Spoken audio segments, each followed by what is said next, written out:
Hey, it's Mac with PriceActionTradingSystem.com, and it is Monday. It is March 8th. This will be our chart lesson for today, and pretty much we had a uptrend, break, new high, and then we've been working on a downtrend, and we just got a break here after actually we were inside this downtrend into the close today. So prices lately have just been kind of bouncing around between the 3,800 and 3,900 level, and we couldn't even quite get to 3,900 today, so we turned down a little bit uh, early from that. So that's kind of been the MO lately, is the prices are just bouncing up and down between 38 and 3,900, which is that's a very large window. So there's lots of trading room in there.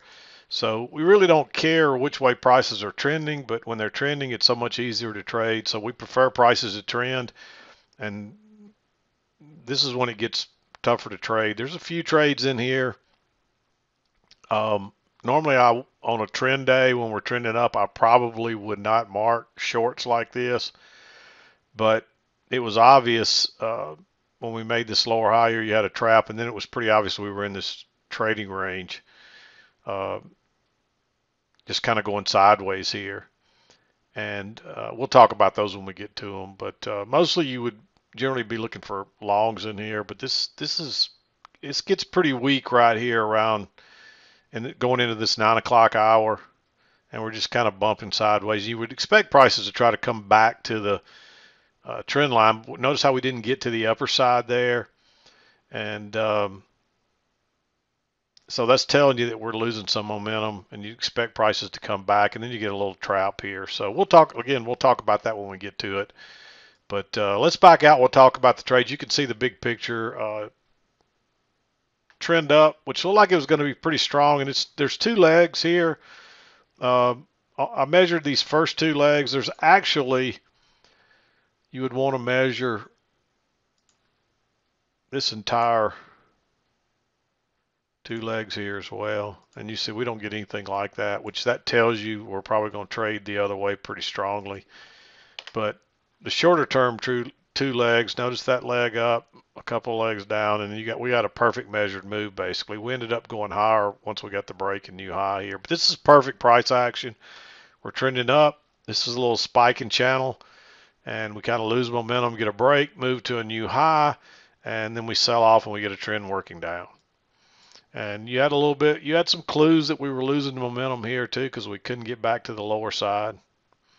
But all this is well after 2 o'clock, so it doesn't really matter anyway. We usually don't want to trade after that, much after 2 o'clock. So there's nothing wrong with managing a trade that you're already in after 2 o'clock. But my rule is don't take a new trade after 2 o'clock, just simply because it happens so late, and it's hard to get out of those trades.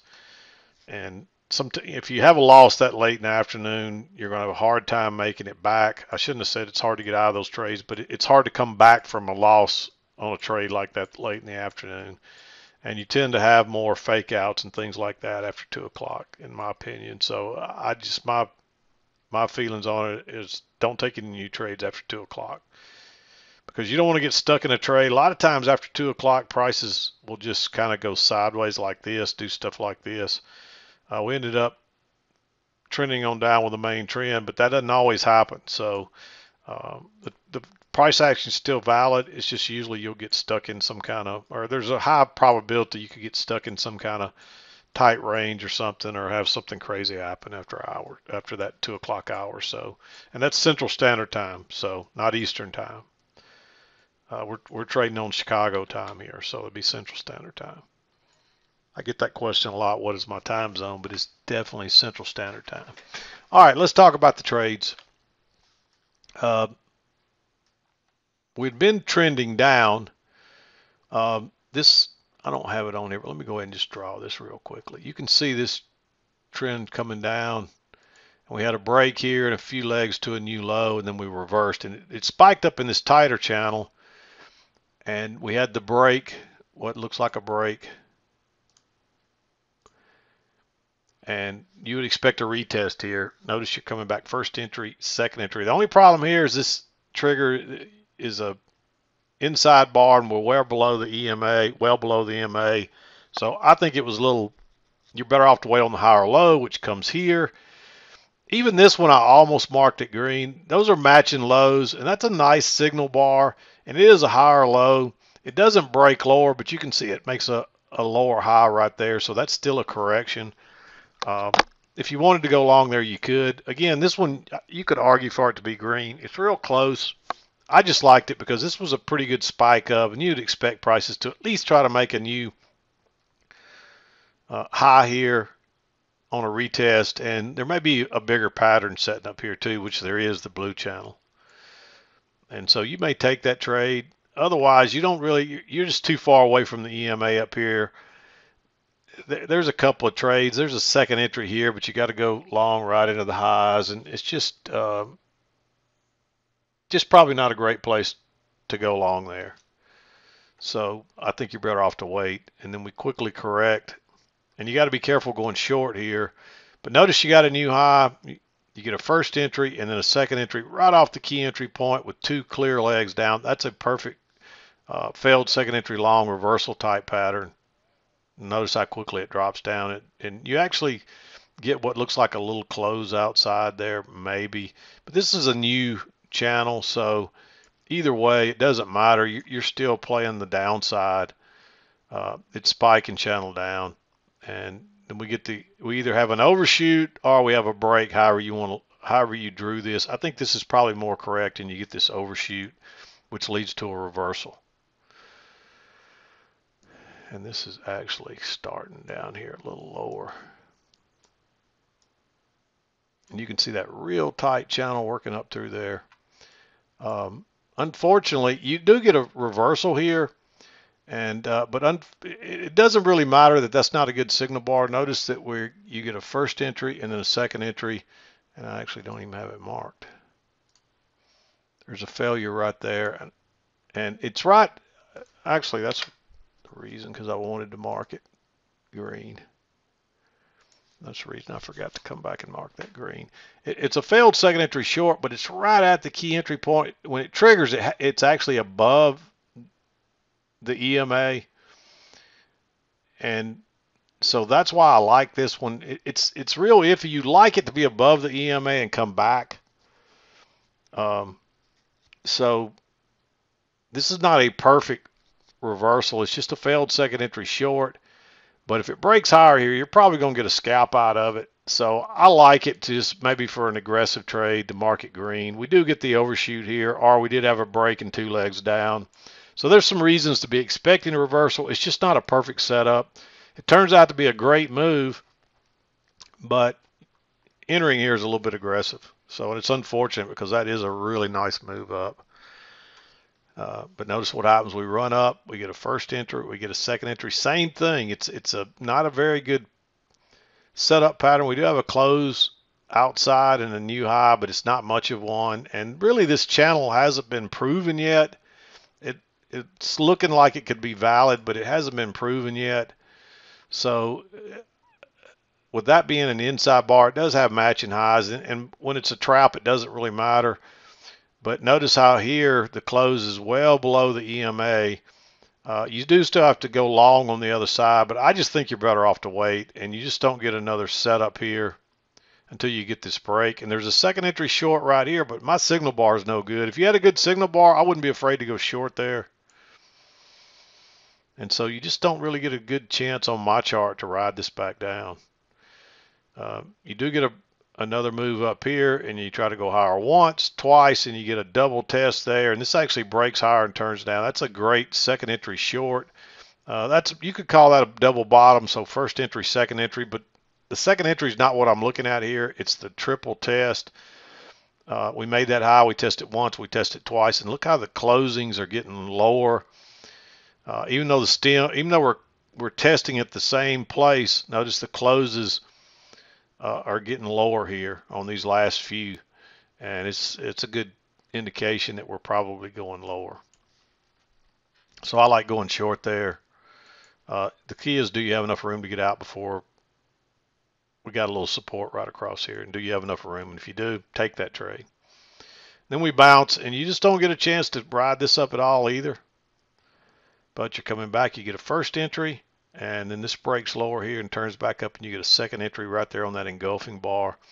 You could wait on this one and go long above it, but I like entering on the engulfing bar. People ask me about those a lot. You really need to be a good chart reader to trade engulfing bars because you can get fooled a lot. So generally, if you're a newer trader or not a really skilled chart reader, just wait on the bars to close. It's a lot riskier going long up here because you take on a lot more risk than you do if you go long there. So there's some trade-offs to it. But what you might do is let this one break higher and maybe drop a limit order back and see if you get a little better entry. Of course, you might miss the really good trades, but sometimes it's just better to miss a trade than to take a bad trade. But we run up, you pull back first entry and then second entry. There's another one. Somebody asked me to kind of show how the second entries work. Notice the new swing high there. It's either higher than that one. I think it's higher, but as long as it's the same, a double top, it counts over. The high there is 38.60 and a quarter, and that was 38.60. So you got a new swing high, so the count starts over, and you start working lower. And when it breaks, when this bar, let me make this a little bigger, right here breaks higher, that's your first entry. That's the first time prices try to go higher. That's what we call a first entry. And then prices start down again, and when they break higher the second time, that's the second entry. And when it broke higher right there, one tick above that bar, that's the second entry. So when you saw this bar form right at the key entry point with the EMA right behind it, you know if it breaks higher, that's a second entry long. So put your buy stop one tick above that and just wait and see if it triggers. And this one triggers, and off you go. And that's a quick, easy move. Quick, easy. And you get a runner right here. Notice where you get these runners and the big moves. They're always at the key entry points, the trend lines, and the support and resistance on ranges. And people, I've posted this a couple of times in the forum where people are telling me I can't get a runner. Runners never work. And I had a guy that was trading he's trading close to 90%, right at 90%, and he never gets a runner. And he says, I never get a runner. It's a waste of time. And I'm like, you got to be doing something wrong, but you're trading at 90%. How can you do much better? So he sends me his chart. I say, send me your chart and let me look at your trades. Well, he never takes a good trade. His trades are horrible. I wouldn't say, let me back up. His trades aren't horrible, but he's taking a lot of aggressive, what I would bark as green, and they work. He's a pretty good chart reader, but he's just too aggressive with his entries, and he misses all the really good trades, the simple ones, like the second entries off the key entry points. And so even though that guy could trade at 90%, he couldn't catch a runner to save his life. So he's living proof that you can be a great trader as a scalper and not be able to get runners, but it has nothing to do with the entries. It's your entries. It's your chart reading. And if you got to enter at the right places, study these charts. Study your charts and watch for where all the best entries occur. I had a slight interruption there, but the key is to find the key entry points because that's where you're going to catch the runners. When you go into tight ranges like this, you're not going to catch a big runner in most cases because prices don't have far to go to hit the other side of the range. And so, yeah, you're not going to catch big runners like that. The big runners are always going to be at the key. Look at that move. It's off the key entry point. Look at these two moves off the key entry points. Look at the final move. It's the break of the key entry point. It's when the prices are trending. Look at this one coming down. You get the break and you get this huge move down. Unfortunately, you don't get a good setup on my chart. But look at these moves. They're off the key entry points. If you learn to spot these, you'll get more runners and you'll do a lot better with your runners. So I don't want to get off on a tangent there, but that's really the key to where you're going to catch these runners. And so I just showed you that second entry.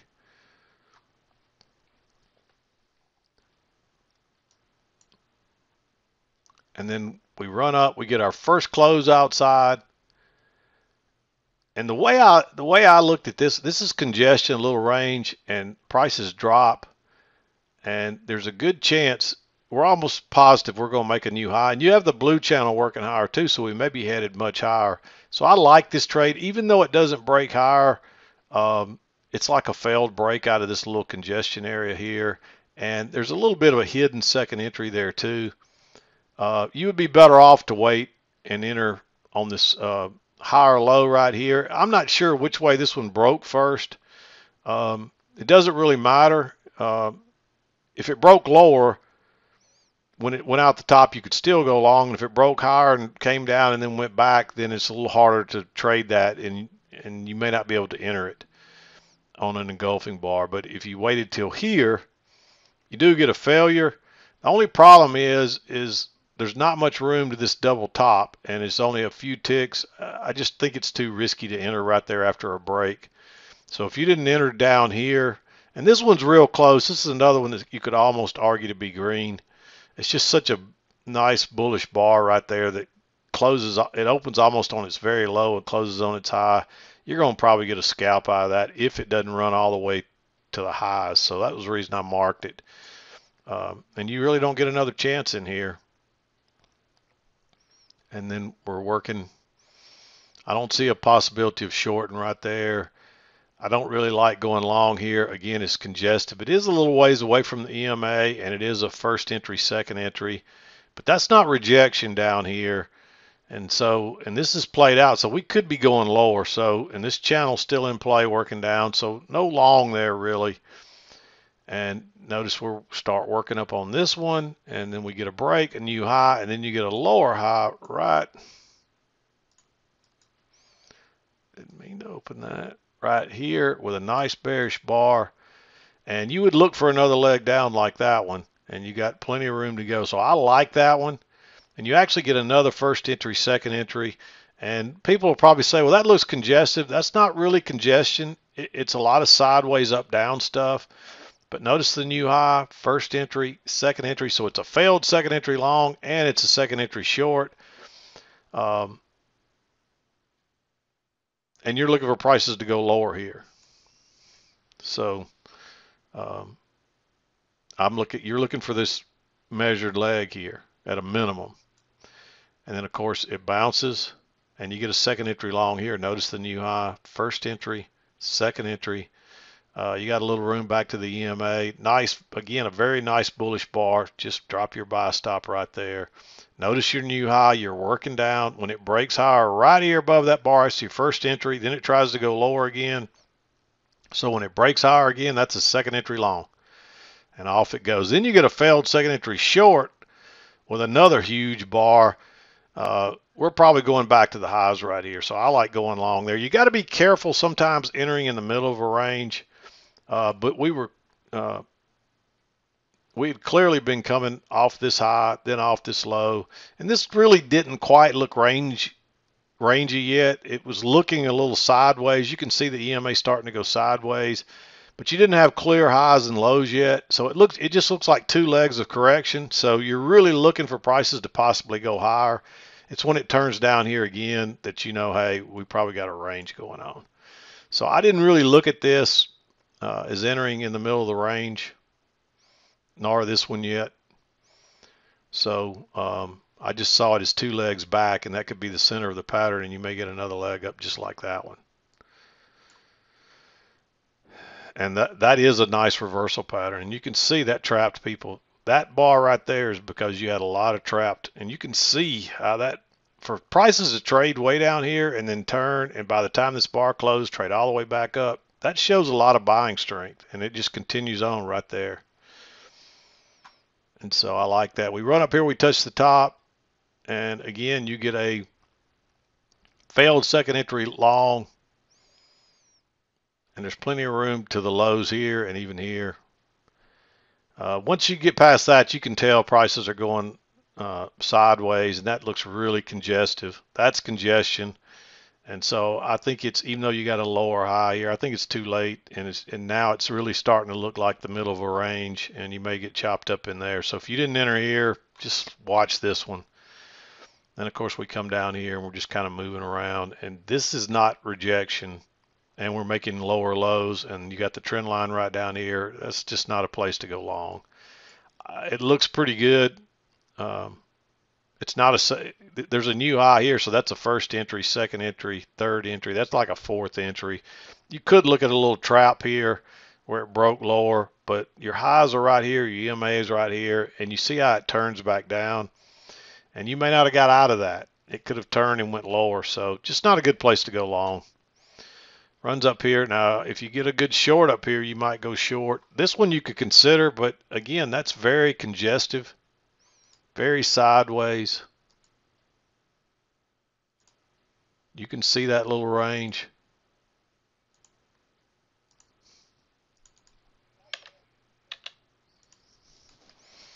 And you just don't want to go short right there.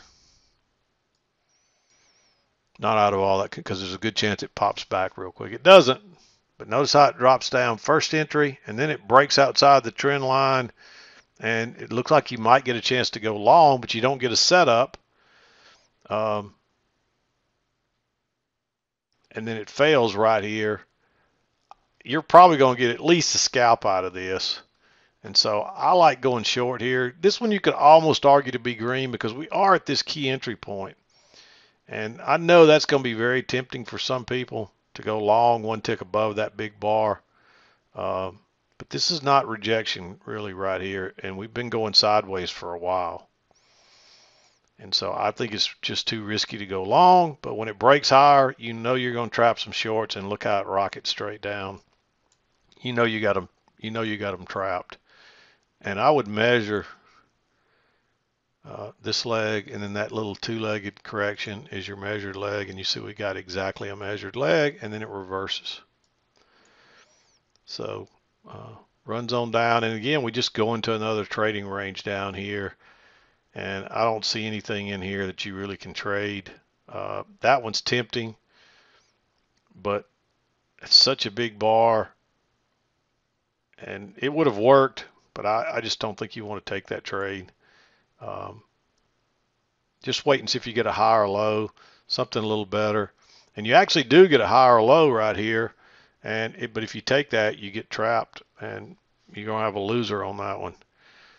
Then we run up, and finally you get a lower high here with a decent bar, and we traded down into this, so your bias is going to be shorting it, and that's another reason you got to be careful going long right in here. We're still looking like we're going to make lower lows and lower highs. But I like this one. It's a little bit aggressive too, but the bias is down. And so you may take that one. And then finally you get a higher low here with a decent bar. I marked this one again. This one's real close. But when you got the break and two legs down right here, and you made the higher low on a second entry, you do have to go long right in the middle. So there's some reasons to be concerned about that one. So really you could argue for it to be green. I probably should have marked it green, because that bar is like 18 ticks. So, and then you're going long right in the center, and that's pretty much proven across there. Of course, we've gone lower a few times, but every time it's failed. So the likelihood is with the higher low, we're probably going to fail on this breakout too and go higher, but it's just a big bar. So it's real close. You could argue for it to be blue or green, but it's real close to being green, so I'll just change it. And then you made a higher breakout here than you had the last couple of times, which is showing strength. So wait on a lower high to go short, and you don't get one, and it just rockets higher. And I don't see an opportunity to go long there either. And now you got your break of the blue channel, move to a new high. This channel's working up. I don't really see a good chance to enter this. You don't want to go long into that resistance where we've turned down multiple times. And I don't think you want to go short yet either. So you just kind of got to wait and see what happens. We traded up into this, so the bias is still upwards. But you can't go long right into all that. That second entry works right there, but that's an inside bar. Even though you get a first entry, second entry, that's an inside bar, so it doesn't really qualify. And then you come back down here, then you get a first entry, and then you get a second entry here. And again, I'm not sure which way this broke first. So if it breaks higher first, you definitely don't want to enter on this bar. If it broke lower and turned up, I'd be okay on that second entry trading that as an engulfing bar. When you do that, you have to put your stop below this bar until this one closes. Then you can move your stop to here. So those can be a little tricky, and sometimes you got to take a big gamble on a stop. So just be careful with those. But then you get your triple test, and that's the one you want to take. Look at that good signal bar. Quick, easy trade. We run up here and we just make a double top, first entry and then second entry. So when it breaks lower right there below that bar, that's a failure, and you're probably headed to the lows. And then I marked this one too. It's a little aggressive, but notice that this makes a new high compared to this one. So that's another first entry, second entry, and it fails. That looks like a nice reversal. So if it breaks lower there, you can, especially with that being a new low, you can probably at least get a scalp. I wouldn't be looking to try to get this out of it. That's pretty surprising actually. But you are looking for this thing to reverse because you had your break. Let me back out here. You've had your break of the blue channel and a move to a new high and then a few failures. So it's not surprising that we trended down. It's just surprising that it happened so quickly and so fast there. That's not what I would be looking for to happen there. And I'm a little hesitant to enter right there because it's a little aggressive. But you can at least argue for that to be green because it's a trap, and it's probably going to be good for a scalp at a minimum. And if you take on that risk, sometimes you're going to catch trades like this. But we run down here, we get a close outside. You get a little bit of a trap right here, but you don't want to take that trade right into the EMA after a big move down like that because it's just a matter of time till we're going to go lower again after that move. You're going to try to get it. They're going to try to make another leg down. Where the trend line is going to be probably somewhere off these two swings, and it's hard to know. I would start with it off of these closes here, but I adjusted it after this one, and sometimes you have to do that. Not all the time, but notice this one's working up. You get a close outside, move to a new high, and you get a second entry short right there. This is a new low, first entry, second entry, and even if this if you didn't see a break of this, it's off this, it confirms this yellow trend line, and you're way away from the EMA, and it's a second entry short. Now look at this new low, and you're moving up, and you break below that bar right there. That's your first entry for you guys trying to learn second entries, and then it goes higher again. So when it breaks below that big bearish bar, that's your second entry short. And it takes it a minute. It actually comes back and gives you a lower high here, but not a very good signal bar. So that was your only opportunity to enter this, and look at it go, boom. But you get another chance here right before the close. Notice you got a new low, and when it breaks lower right there, there's your first entry. Then it goes back up again. Your second entry actually triggered here, but that bar doesn't qualify because it's an inside bar. But when it breaks higher again and turns back down, it makes a lower high right here. After a second entry short, I like going short right there. That's going to trap people, and you can see how quickly that trap worked and how well it worked. Boom. And off it goes again. And that took us into 2 o'clock. So this was another lot of trades today, long trades. Really, you were trading an uptrend till here, and then you're just really kind of trading a range. And you get a failure out, which led to the break of this channel, moved to a new high, and then we just really trended down into the end of the day. So again, we just kind of been chopping back and forth between 3,800 and 3,900. So there's the bigger picture again. Let me back out just a little far, or zoom in just a little bit here. There it is. So I'm not going to beat around the bush. I'm going to wrap it up. We'll be back again to do it tomorrow. This is Mac with PriceActionTradingSystem.com, and we'll see you next time.